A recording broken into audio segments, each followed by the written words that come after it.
In the summer of 1942, German soldiers began hearing something strange in the night sky, a soft whooshing sound, like a broom sweeping through the darkness. They whispered to each other, "The witches are coming." But these were not witches. They were Soviet women, barely out of their teenage years, flying fragile wooden biplanes into the heart of the Second World War. Their planes had no radios, no armor, and often no engines running. Yet they became the most feared night bombers on the entire Eastern Front. History would remember them as the Night Witches. When Nazi Germany invaded the Soviet Union in 1941, the Red Army was desperate for pilots. A legendary Soviet aviator named Marina Ruskova pushed Stalin to create something the world had never seen before, a fully female combat flying unit. Girls aged 17 to 22 rushed to enlist. Some arrived wearing school uniforms. Others had never flown a real plane, but they shared the same burning desire for revenge.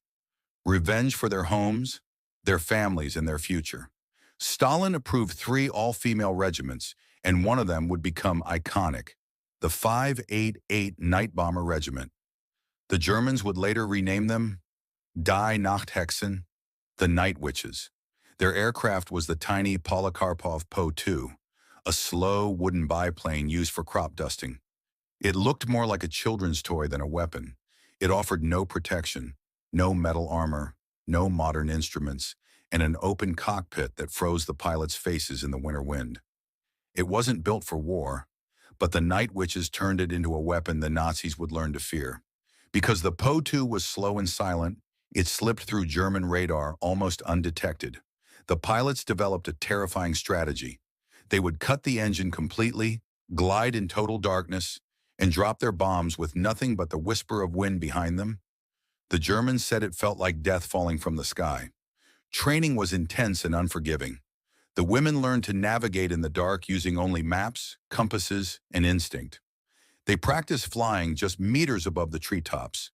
They repaired their own planes, slept in freezing tents, and survived on almost no rest. Their male counterparts doubted them at first, but respect came quickly once the missions began. Their first mission went badly. Terrible weather, inexperience, and heavy German fire. But on the second night, they destroyed a German ammunition depot. The legend was born. Their signature attack was terrifyingly effective. 2 planes approached the target.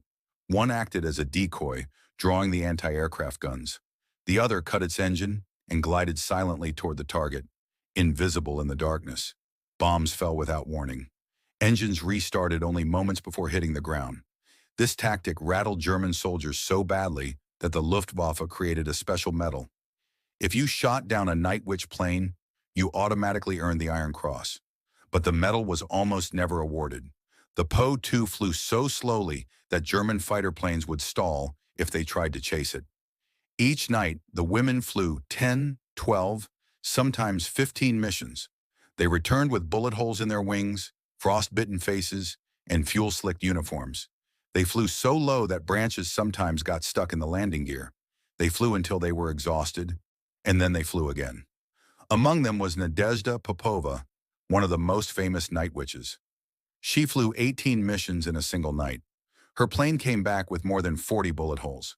She said she wasn't a hero. She simply wanted to protect her homeland. By the end of the war, the Night Witches completed over 23,000 combat missions and dropped more than 3,000 tons of bombs. They terrified the German army with aircraft that were never meant for combat. They had no fancy equipment, no advanced technology, and no mercy for the invaders who came into their land. On May 8, 1945, they flew their final mission. Their planes were worn out, their bodies exhausted, but their spirits remained unbroken.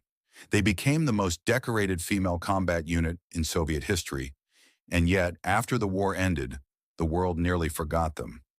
It took decades for the Night Witches to receive the recognition they deserve today. Their legacy stands as a reminder. Even the simplest machine, in the hands of the bravest pilots, can change the course of history. They weren't witches. They were young women who refused to surrender. Women who turned wooden crop duster planes into instruments of fear. Women who fought in the darkness, so their country could see the dawn. These were the Night Witches.